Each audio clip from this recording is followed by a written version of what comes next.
Vamos lá. Bom dia, boa tarde, boa noite, sejam bem-vindos. Aqui quem vos fala é o Wilson, diretamente do Instituto Vogel para você, e vamos começar a falar do diafragma. Diafragma, a gente vai começar falando do conceito do diafragma. Então, o conceito do diafragma é um tabique músculo tendinoso, tem uma forma de cúpula, né? Então, para quem não sabe o que é uma forma de cúpula, vamos desenhar, né? Quem nunca viu a forma de cúpula é isso aqui, ó. Pronto, isso aqui é uma forma de cúpula, tá bom? Então, pronto. Para quem não sabia o que era forma de cúpula, tá aí, ó, forma de cúpula, certo? Então, é um tabique músculo tendinoso com forma de cúpula. Se vocês pegarem as igrejinhas mais antigas, elas têm uma cúpula no centro, né? Uma cúpula, que é aquele desenho que eu fiz a recém. Onde é que ela tá o diafragma está localizado? No bordo inferior do tórax, insertado entre a quarto espaço intercostal e quinto cartílago costal esquerdo e apêndice tifóide. Ou eu posso falar a localização dele, que ele está dividindo o tórax do abdômen, tá? Que essa é a forma mais fácil de falar. Função do diafragma, que é o músculo, né? É o principal músculo inspirador,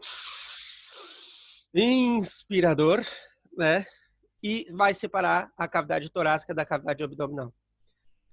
Uma das coisas que a gente tem que ver aqui é a irrigação do diafragma, que é muito pedido. Então, tem diafragmáticas superiores que vêm da mamária interna, a diafragmática inferior que vem da aorta abdominal, e eu tenho ali, deixa eu ver aqui, peraí, só um pouquinho que eu tô mexendo no ar-condicionado. Aí. Pronto.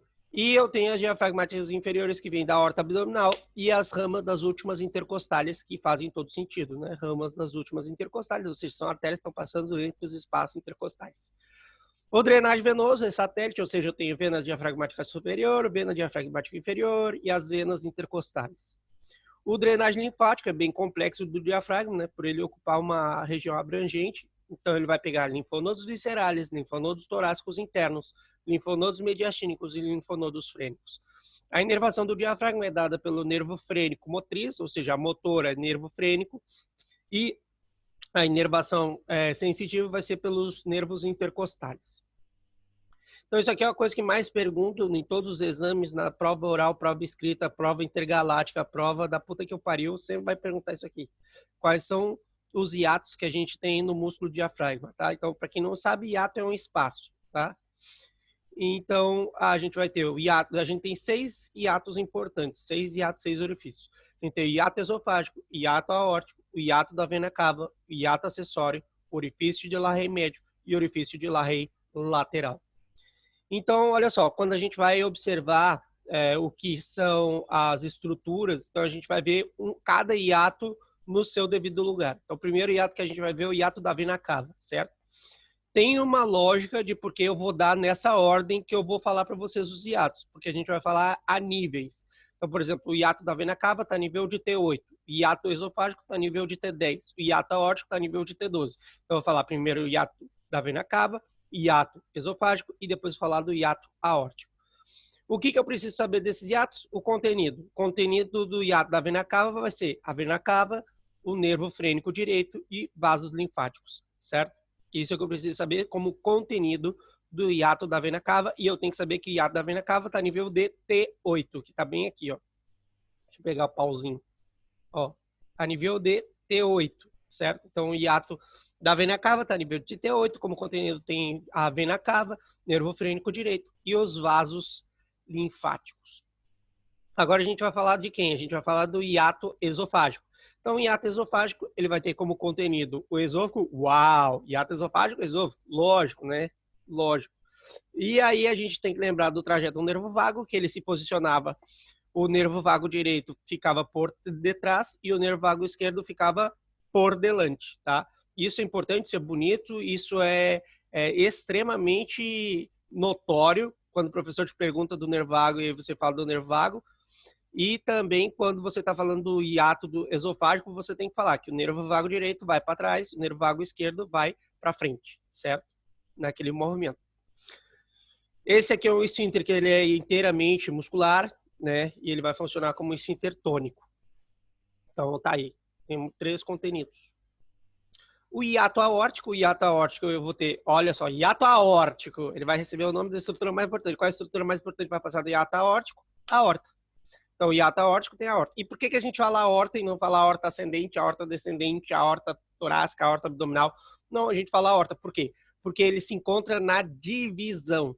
Porque de cima, olha só, do hiato aórtico para cima eu tenho o quê? A aorta torácica. Do hiato aórtico para baixo eu tenho a artéria aorta abdominal. Então eu só falo artéria aorta. O professor fala, por quê? Não, professor, porque para cima do hiato eu sei que é a artéria torácica e por debaixo do hiato eu sei que é a aorta abdominal. Pronto, simples assim. O segundo contenido eu tenho que conduto torácico. Então eu tenho a aorta e conduto torácico. Eu tenho que lembrar que o quê? Que esse hiato aórtico ele está a nível de T12. T12, tá? Então, só para fazer uma recapitulação, vena cava a nível de T8, hiato esofágico a nível de T10, hiato aórtico a nível de T12. Aqui a gente pode falar também que ele se relaciona com a origem do conduto torácico, né? Então, tipo, o conduto torácico, para quem não sabe, faz parte do sistema linfático, é muito importante. E por delante, a gente tem o ligamento arquato mediano, tá?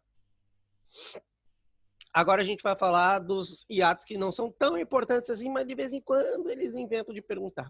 Hiato de Larrey lateral. O hiato de Larrey lateral, como está mostrando na figurinha ali, ó, eu vou fazer um negócio bem bizarrinho para vocês verem, ó, são esses aqui. Como eu já falei, aquela analogia de direita e esquerda no Brasil, quem é de direita é azul, quem é de esquerda é vermelho. Pronto. E não tem briga com isso, todo mundo consegue identificar fácil. Então, direita, azul, esquerda, vermelho. Então, o que a gente tem que saber aqui? O contenido. Contenido, a gente tem nervo esplânico. Aí, no hiato de Larrey lateral direito, a gente vai ter a vena ascus major. E no hiato de Larrey lateral, no contenido esquerdo, tem a vena ascus menor, tá? Então, ele se relaciona com quem? Anterior com as suprarrenais, inferior com o fígado, superior com o mediastino e o coração, e lateral vai estar tapizado pela pleura, certo? E essas são as coisas que a gente tem que saber do hiato de Larrey lateral. E aí agora a gente vai ver o processo ventilatório. Processo ventilatório, o que a gente precisa saber do processo ventilatório? Então, lembre que eu falei isso, que é processo ventilatório. Quem me falar respiração, eu vou dar um tapa no meio da fuça. Não é possível. Respiração acontece na célula, tá? Respiração acontece na célula. Qual é a organela da célula que é responsável pela respiração? Mitocôndria, tá? Então, quem ventila, pulmão. Então, vamos lá. O processo de inspiração, o que ele vai fazer? Eu tenho que prestar atenção em dois músculos que são muito importantes. Então, olha só, eu tenho os músculos intercostais e eu tenho o músculo diafragma. Eles são antagônicos na ação. O que significa antagônicos? Que eles vão fazer coisas diferentes. Quando um estiver contraído, o outro está relaxado. Quando um está relaxado, o outro está contraído. Por isso que eles são antagônicos na ação, mas são sinérgicos na função, certo? É meio confuso isso, mas dá para entender. Antagônico por quê? Porque quando um está relaxado, o outro está contraído. Quando um está contraído, o outro está relaxado. E quando um está relaxado, o outro está contraído. E o que significa sinérgico? Antagônico é quando faz oposição, quando está indo para o sentido oposto. E sinérgico quando eles vão no mesmo caminho. Mas, Wilson, você não acabou de falar que eles são antagônicos? Sim, antagônicos na ação. Quando eles estão contraídos, ou seja, quando o músculo está em contração, são diferentes, vão estar em comportamentos diferentes. Agora, em respeito um ao outro. Agora, na função, eles são sinérgicos, ou seja, eles se ajudam. Eles se ajudam. Então, é isso que eu quero que vocês entendam aqui no processo ventilatório. Então, eu vou focar em quem? Vou focar. Vamos lá. Vou focar no processo ventilatório. Então, eu tenho que focar nos músculos intercostais e no diafragma. O que vocês têm que entender? Olha só. Prestem atenção. A gente não tinha falado que o diafragma é um músculo que tem forma de cúpula. Olha só, cúpula. Olha aqui, ó a cúpula, bem gostosa aqui. Peraí que eu tive um pouco de Parkinson. Ai, Deus o livre. Não vou brincar com isso. Eu não tenho nada, eu sou uma pessoa saudável e vou ficar muito saudável por muitos e muitos anos. Ó, diafragma tem forma de cúpula, não é verdade? Órgão músculo tendinoso, forma de tabique, forma de cúpula. Pronto, tá aqui. O que acontece? Quando ele contrair, e agora a gente vai pintar com a cor mais linda do mundo, que é amarelo, né? Lógico que é amarelo. Aqui, ó. Então, ele contraiu, ele está fazendo outra função. Então, quando ele está na posição normal dele, que é o que dá que a gente chama forma de cúpula, a gente está expirando. Quando ele está contraído, a gente inspira. Então, quando a gente inspira, o diafragma está contraído. Quando a gente expira, o diafragma está relaxado. Então, bem fácil. Se você já sabe que quando um está contraído ou está relaxado, é bem simples. você já sabe que o quê? Quando a gente está em inspiração, o diafragma está contraído. Logo, como é que tem que estar os músculos intercostais? Relaxado. Só isso. Eu fiz todo aquele rodeio para isso aqui ficar mais claro. E quando eu estou em expiração, o que acontece? Eu olho aqui para o meu diafragma, o diafragma está relaxado. Como é que estão os músculos intercostais? Contraídos. E aqui fica bem simples de fazer essa análise, assim, mas como eu estou falando, você observa o diafragma e para tirar a tua conclusão, tá? Se ele está em forma de cúpula, ele está relaxado. Se ele está relaxado, pronto. Obrigatoriamente, os músculos intercostais têm que estar contraídos. E aí, olha só como é que é lindo isso aqui, ó. Vamos pegar aqui agora, vamos medir. Olha aqui, ó.